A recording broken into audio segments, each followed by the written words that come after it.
সেই লক্ষ্যেরা বেশ্যাকে পাঠিয়েছিল হরিদাস ঠাকুরকে পতন ঘটাবার জন্য।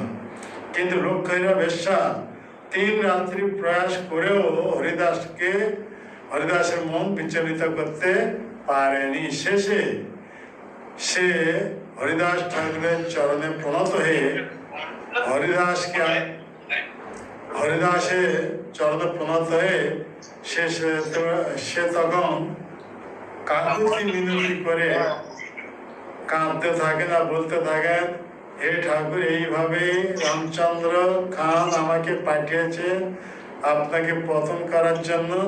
হরিদাস ঠাকুর বললেন, আমি তা সব জানি, তোমাকে উদ্ধার করার জন্য আমি এখানে 3 রাত্রি অবস্থান করলাম।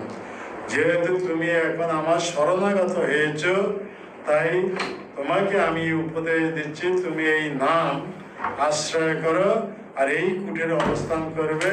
আর তুমি যে সব অর্থ রোজগার করেছিল তা সব ব্রাহ্মণ বৈষ্ণবদের মধ্যে বিতরণ করে দেবে, আর এই কুটিরে এসে তুমি ভজন করবে, তুলসীর সেবা করবে। এই হরিদাস ঠাকুর এই উপদেশ দিয়ে সেই স্থান ছেড়ে উনি চলে গেছিলেন।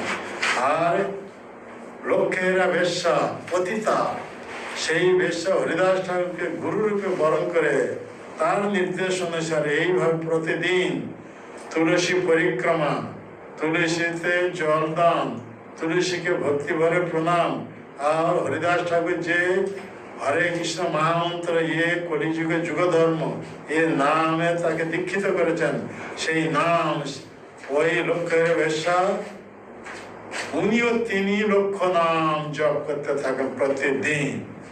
এইভাবে গুরু যেরকম শিষ্যাও সেই রকম। গুরু অনুসরণে লক্ষ্যের বেশ্যা এক পতিতা ওইভাবে 3 লক্ষ নাম জপ করতে করতে জন্মার্জিত